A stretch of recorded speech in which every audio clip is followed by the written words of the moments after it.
여러분은 혹시 이런 생각 해보신 적 있으십니까? 자식이 예전처럼 연락하지 않는 이유가 뭘까? 분명히 나는 최선을 다해 키웠는데 왜 나이가 들수록 자식과 마음이 멀어지는 걸까? 명절이 다가오면 괜히 마음이 불편해지고 전화벨이 울리지 않아도 스스로 핑계를 먼저 떠올리게 되는 순간, 바쁜가 보다, 요즘 세상이 그렇지 하면서도 한쪽 가슴이 서늘해지는 느낌, 여러분도 겪어보셨을지 모릅니다. 주변을 보면 자식과 사이가 좋은 부모님도 있고 반대로 거의 왕래가 끊긴 듯한 가정도 있습니다. 이 차이는 돈 때문만도 아니고 학벌 때문도 아닙니다. 똑같이 힘들게 살았고 똑같이 희생했다고 말하는데 어떤 집은 웃음이 있고 어떤 집은 말조차 조심스러워집니다. 도대체 이 차이는 어디에서 생기는 걸까요? 사람들은 흔히 말합니다. 요즘 자식들이 문제다. 세상이 변했다. 부모 공경이 사라졌다. 하지만 조금만 깊이 들여다보면 이야기는 그렇게 단순하지 않습니다. 옛말에 이런 말이 있습니다. 말은 마음보다 먼저 간다. 부모와 자식 사이도 마찬가지입니다. 마음은 사랑인데 말과 태도는 상처가 되는 경우가 생각보다 많습니다. 여러분, 부모 입장에서는 조언이라고 한 말이 자식에게는 간섭이 되고 걱정이라고 한 행동이 자식에게는 통제가 되는 순간이 어느새 반복됩니다. 그리고 그 반복은 큰 싸움 없이도 조용한 거리감을 만듭니다. 조선시대 기록을 보면 가족 간 불화로 고민한 어른들의 글이 의외로 많습니다. 시대가 달라도 부모와 자식의 갈등은 늘 존재해 왔다는 뜻입니다. 다만 예전에는 같이 살아야 했고 지금은 서로 떨어져 살 수 있게 되면서 갈등이 해결되지 않으면 자연스럽게 관계가 멀어지는 방향으로 흘러가게 되었습니다. 그래서 요즘은 싸우지 않았는데도 사이가 나쁜 부모 자식이 점점 늘어나고 있습니다. 여러분, 이 영상은 자식을 탓하기 위한 이야기가 아닙니다. 부모를 비난하려는 내용도 아닙니다. 그저 많은 가정에서 반복되는 공통된 패턴을 차분히 들여다보는 시간입니다. 실제로 자식과 사이가 안 좋은 부모님들에게는 놀랍도록 비슷한 말버릇, 비슷한 태도, 비슷한 생활 방식이 있습니다.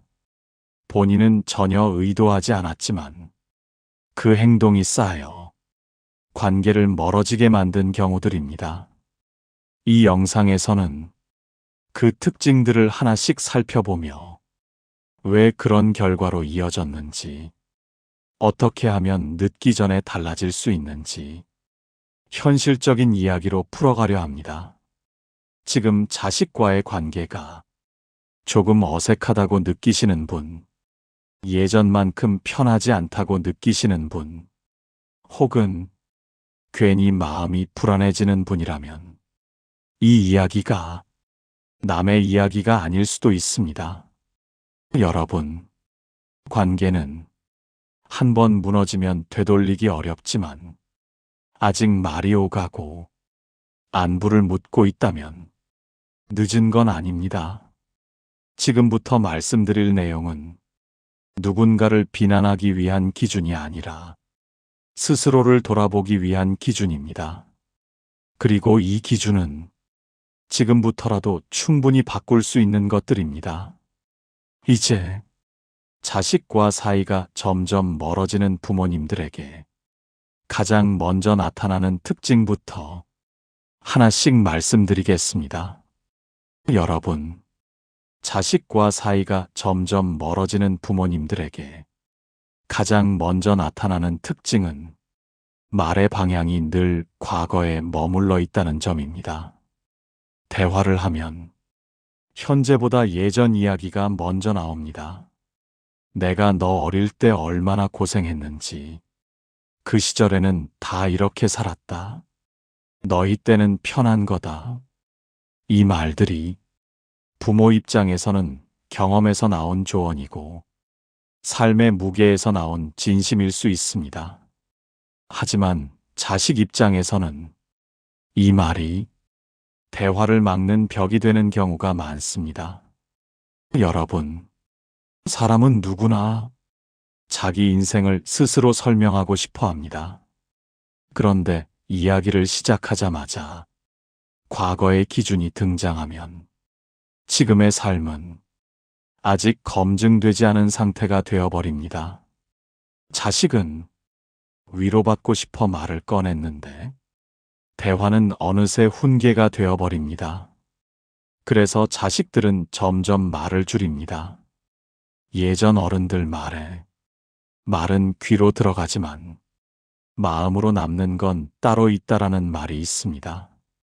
자식에게 남는 건 부모의 고생담이 아니라 지금 내 이야기를 들어주지 않았다는 기억입니다. 여러분, 이게 반복되면 자식은 중요한 이야기를 부모에게 하지 않게 됩니다. 연락은 하되 안부만 묻고 핵심은 숨기게 됩니다. 이렇게 되면 부모는 말합니다. 요즘 애들은 속을 안 털어놓는다. 하지만 사실은 털어놓을 공간이 이미 사라진 경우가 많습니다. 조선시대 일화 중에도 이와 비슷한 기록이 있습니다. 어른이 늘 지난 시절만 말하자 젊은이가 더 이상 묻지 않았다는 이야기입니다. 묻지 않는다고 존중하는 건 아니었습니다.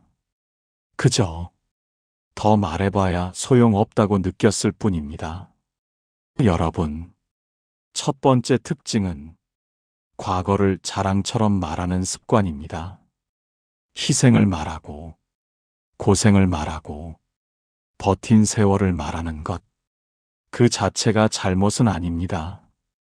하지만 그 말이 자식의 현재를 덮는 순간 관계는 조금씩 틀어지기 시작합니다.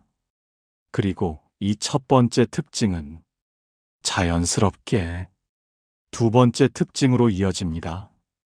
바로 자식의 선택을 끝까지 인정하지 못하는 태도입니다. 부모는 말합니다. 나는 내가 잘 되길 바랄 뿐이다. 하지만 자식은 그 말 뒤에 숨어 있는 불안을 먼저 느낍니다.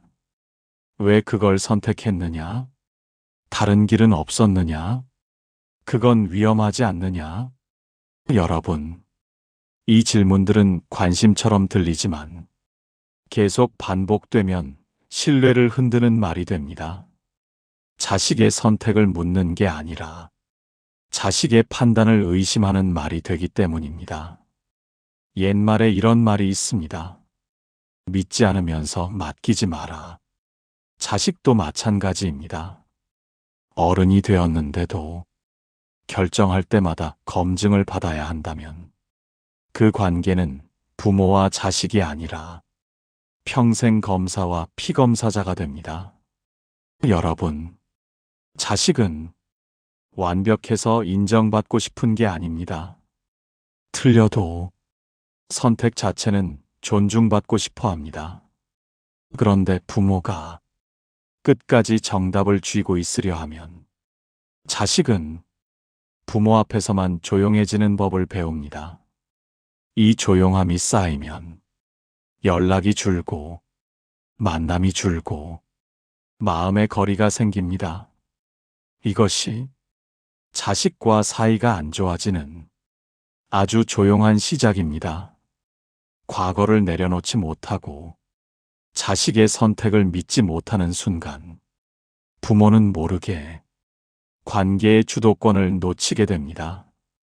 여러분, 앞에서 말씀드린 자식의 선택을 끝까지 인정하지 못하는 태도는 시간이 지날수록 또 다른 모습으로 드러납니다. 바로 조언이라는 이름으로 결정을 대신하려 드는 습관입니다. 부모는 말합니다. 내가 살아봐서 안다. 이 길은 위험하다. 그렇게 하면 나중에 후회한다. 이 말 속에는 자식을 향한 걱정이 담겨 있습니다. 하지만 자식의 귀에는 이렇게 들리는 경우가 많습니다. 너는 아직 판단할 능력이 없다. 여러분, 이 차이가 관계를 갈라놓습니다. 사람은 자기 인생을 스스로 선택하고 그 결과를 책임지며 자랍니다. 그런데 선택의 순간마다 부모의 허락이 필요해지면 자식은 부모 앞에서만 어린아이로 남게 됩니다. 이 상태가 오래 지속되면 자식은 중요한 결정을 아예 말하지 않게 됩니다. 이미 답이 정해져 있기 때문입니다. 그래서 연락은 하지만 속 얘기는 하지 않고 얼굴은 보지만 마음은 닫아두는 관계가 됩니다. 부모는 말합니다. 요즘 애는 왜 이렇게 벽을 치냐? 하지만 그 벽은 하루아침에 생긴 것이 아닙니다. 결정을 존중받지 못한 순간들이 차곡차곡 쌓여 자연스럽게 만들어진 결과입니다. 옛 기록을 보면 자식의 혼인을 끝까지 간섭하던 어른 곁에는 웃음이 없었다는 이야기가 남아 있습니다. 부모의 뜻대로는 살았지만 마음까지 따르지는 않았다는 뜻입니다. 여러분, 두 번째 특징은 자식의 삶을 믿지 못하는 태도입니다. 믿지 못하니 계속 확인하고 확인하다 보니 자식은 숨게 됩니다. 이 과정에서 부모는 억울해집니다. 나는 이렇게까지 걱정해 줬는데 왜 멀어지느냐? 하지만 관계는 의도가 아니라 느낌으로 기억됩니다.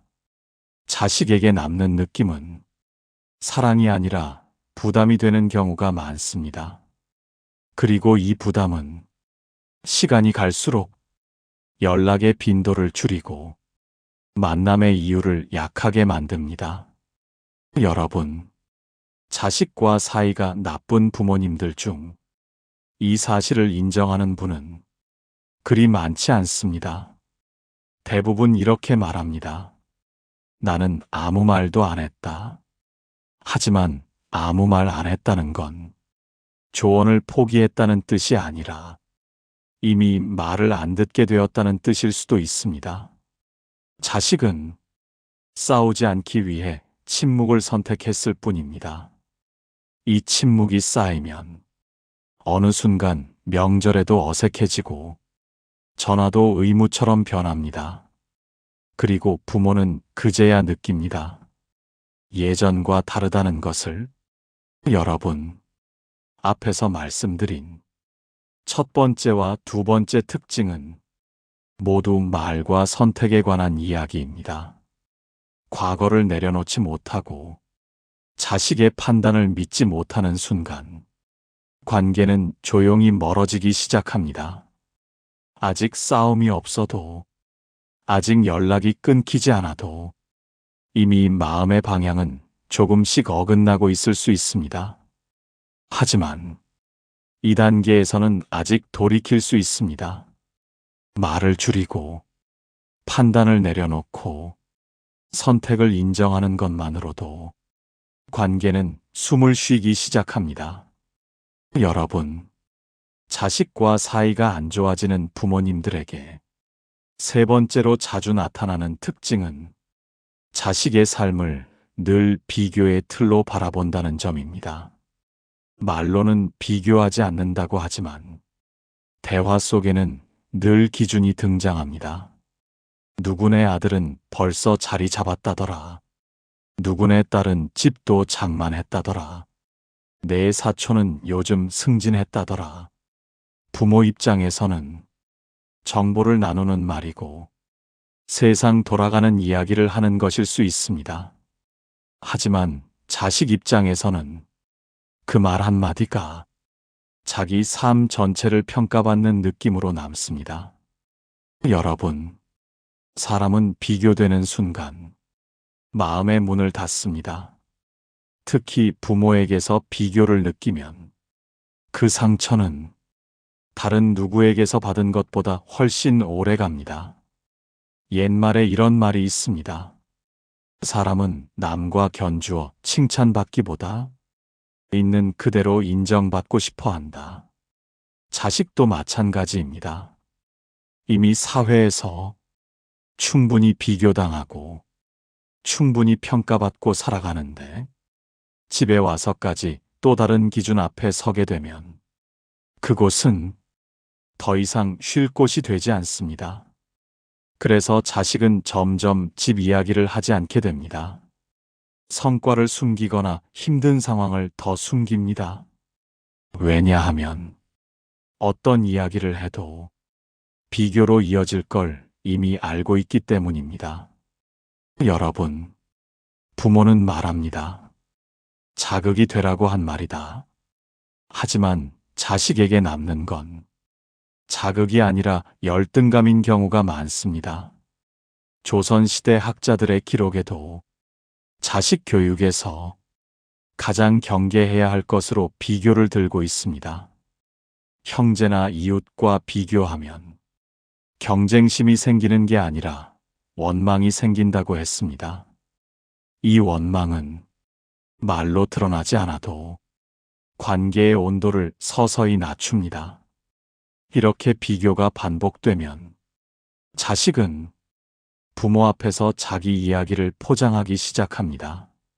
있는 그대로 말하지 않고 괜찮은 척, 잘 되는 척, 그리고 그 순간 부모 자식 사이는 진짜 이야기가 오가지 않는 관계가 됩니다. 여러분, 세 번째 특징은 자식의 삶을 있는 그대로 보지 못하고 항상 남의 기준에 올려놓는 태도입니다. 이 태도는 부모도 모르게 자식을 지치게 만듭니다. 그리고 이 비교의 시선은 자연스럽게 네 번째 특징으로 이어집니다. 바로 자식의 어려움을 사소하게 여기거나 참아야 할 일로 치부하는 태도입니다. 부모는 이렇게 말합니다. 그 정도는 다 겪는다. 우리 때는 더 힘들었다. 그건 아무것도 아니다. 여러분, 이 말은 부모 세대에게는 위로의 말이었을지 모릅니다. 하지만 자식에게는 지금의 고통을 부정당하는 말로 들립니다. 사람은 힘든 일을 겪을 때 해결책보다 먼저 공감을 원합니다. 그런데 공감 없이 과거의 고생이 먼저 나오면 자식은 마음을 닫아버립니다. 내 이야기는 여기서 중요하지 않구나 라고 느끼기 때문입니다. 그래서 힘들어도 말하지 않고 아파도 숨기고 문제가 생겨도 혼자 해결하려 듭니다. 여러분, 이렇게 쌓인 침묵은 어느 날 한 번에 터지지 않습니다. 그저 조금씩 조용히 관계를 멀어지게 할 뿐입니다. 여러분, 앞에서 말씀드린 자식의 어려움을 사소하게 여기거나 참아야 할 일로 넘기는 태도는 생각보다 깊은 상처를 남깁니다. 부모는 강해지라고 한 말이고 이겨내라는 뜻이었을지 모릅니다. 하지만 자식의 마음에는 이런 생각이 먼저 자리 잡습니다. 내 이야기는 중요하지 않다. 이 느낌이 반복되면 자식은 더 이상 부모에게 기대지 않게 됩니다. 기댈 곳이 아니라 설명해야 하는 대상이 되기 때문입니다. 여러분, 사람은 설명해야 하는 관계에서는 점점 멀어집니다. 왜 힘든지, 왜 그런 선택을 했는지, 왜 지금 이 상황이 어려운지 하나하나 설명해야 한다면 그 관계는 위로가 아니라 노동이 됩니다. 그래서 자식은 말을 줄입니다. 연락을 줄입니다. 부모는 말합니다. 요즘 애들은 속을 모르겠다. 하지만 사실은 속을 말해도 받아줄 준비가 안 된 관계가 이미 만들어진 경우가 많습니다. 옛말에 이런 말이 있습니다. 아픈 사람에게 약보다 먼저 필요한 건 아프다고 말할 수 있는 자리다. 자식에게도 마찬가지입니다. 힘들다고 말했을 때 판단하지 않고 비교하지 않고 과거를 들이대지 않는 자리, 그 자리가 사라지면 자식은 다른 곳에서 위로를 찾습니다. 그리고 그곳이 부모가 아닐 뿐입니다. 여러분, 네 번째 특징은 자식의 고통을 부모의 기준으로 재단하는 태도입니다. 그 기준은 선의에서 시작되었지만 결과는 거리감으로 남습니다. 이 지점에서 부모는 억울함을 느낍니다. 나는 이렇게까지 해줬는데 왜 이렇게 차갑냐? 하지만 관계는 해준 만큼이 아니라 받았다고 느낀 만큼 남습니다. 이 차이를 이해하지 못하면 부모는 계속 상처받고 자식은 계속 멀어집니다. 그리고 이 상태가 오래 이어지면 자식과의 관계는 어느 순간 돌이키기 어려운 지점에 이릅니다.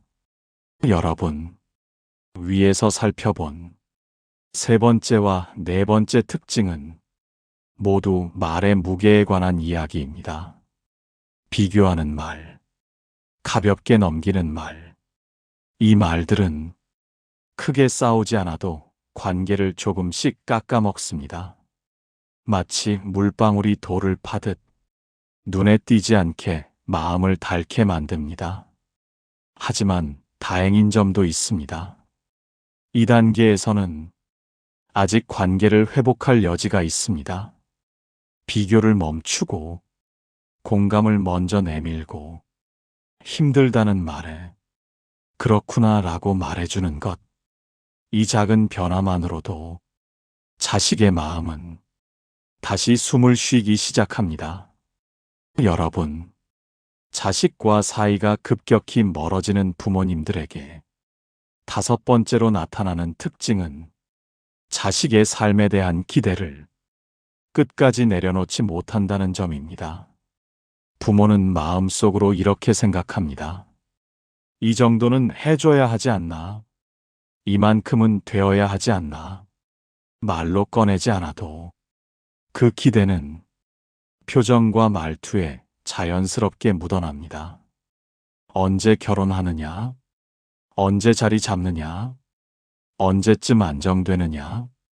이 질문들은 안부처럼 시작되지만 자식에게는 압박으로 다가오는 경우가 많습니다. 여러분, 기대는 사랑의 다른 얼굴일 수 있습니다.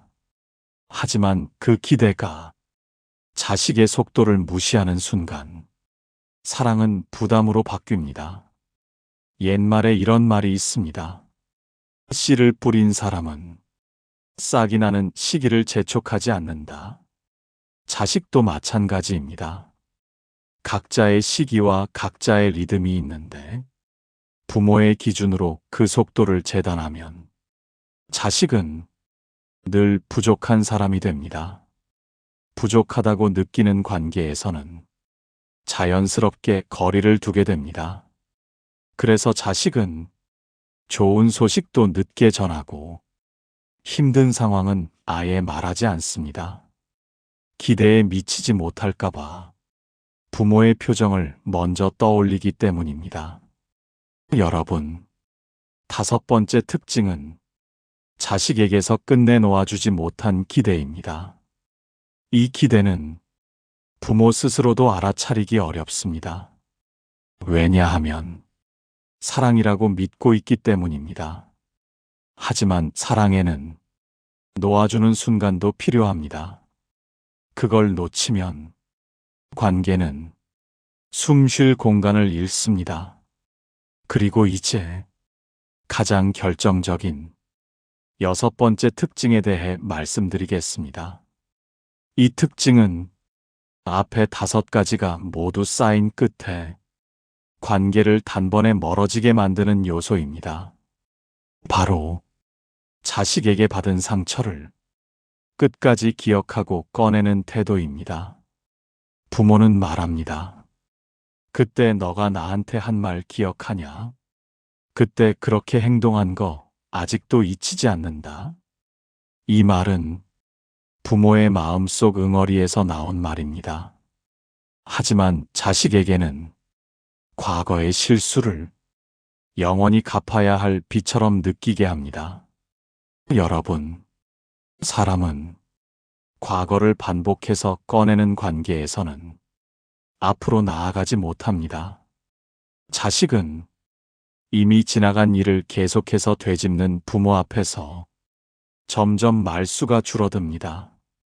왜냐하면 아무리 잘해도 언젠가는 그 과거가 다시 나올 것을 알고 있기 때문입니다. 옛 기록을 보면 가족 간 불화가 깊어진 이유로 과거를 묻지 않고 현재를 보지 않았다는 말이 자주 등장합니다. 사람은 지금의 모습으로 인정받을 때 관계를 이어갈 힘을 얻습니다. 그런데 부모가 늘 과거의 장면에 머물러 있으면 자식은 그 관계에서 벗어나고 싶어집니다. 여러분, 6번째 특징은 용서하지 못해서가 아니라 놓아주지 못해서 생깁니다. 부모는 잊지 않겠다는 마음으로 기억하지만 자식은 그 기억 때문에 관계가 숨막히게 느껴집니다. 이 6번째 특징이 나타나면 관계는 빠르게 식습니다. 연락은 의무가 되고 만남은 부담이 되고 대화는 형식이 됩니다. 그리고 어느 순간 부모는 이렇게 말합니다. 자식이 변했다. 하지만 사실은 관계가 변한 것입니다. 여러분, 지금까지 살펴본 6가지 특징은 어느 한 사람만의 문제가 아닙니다. 누구나 부모가 되면 빠질 수 있는 함정입니다. 다만 이 특징들을 알아차리지 못하면 관계는 저절로 좋아지지 않습니다. 여러분, 지금까지 자식과 사이가 안 좋아지는 부모님들에게 자주 나타나는 6가지 특징을 차분히 살펴보았습니다. 혹시 듣는 내내 마음이 불편해지셨다면 그건 잘못해서가 아니라 진심으로 관계를 생각하고 계시다는 뜻입니다. 이 이야기는 누군가를 탓하기 위한 기준이 아닙니다. 부모를 비난하려는 내용도 아닙니다. 오히려 그동안 너무 애써왔던 마음을 잠시 내려놓자는 제안에 가깝습니다. 부모는 사랑으로 시작하지만 사랑은 언제나 같은 방식으로 전해지지는 않습니다. 말 한마디, 표정 하나, 기대 하나가 의도와 다르게 전달되면서 관계는 조금씩 어긋나게 됩니다. 하지만 다행히도 오늘 이야기한 6가지는 모두 고칠 수 있는 것이 아니라 내려놓을 수 있는 것들입니다.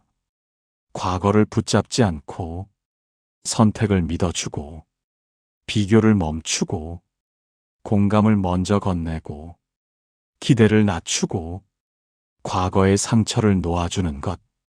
이 6가지를 완벽하게 하지 않아도 괜찮습니다. 다만 하나만 줄여도 관계는 숨을 쉬기 시작합니다. 여러분, 자식과의 관계는 옳고 그름으로 유지되지 않습니다. 편안함으로 이어집니다. 부모 앞에서 설명하지 않아도 되고 비교당하지 않아도 되고 실수해도 괜찮다고 느껴질 때 자식은 다시 다가옵니다. 지금부터라도 말을 조금 덜하고 기대를 조금 내려놓고 지켜보는 시간을 늘려보시기 바랍니다. 그 침묵이 관계를 멀어지게 하지 않습니다. 오히려 다시 가까워지게 하는 공간이 될 수 있습니다. 이 영상이 여러분과 자식 사이에 조금 더 부드러운 공기를 만들어 주었기를 바랍니다. 끝까지 함께 해주셔서 진심으로 고맙습니다.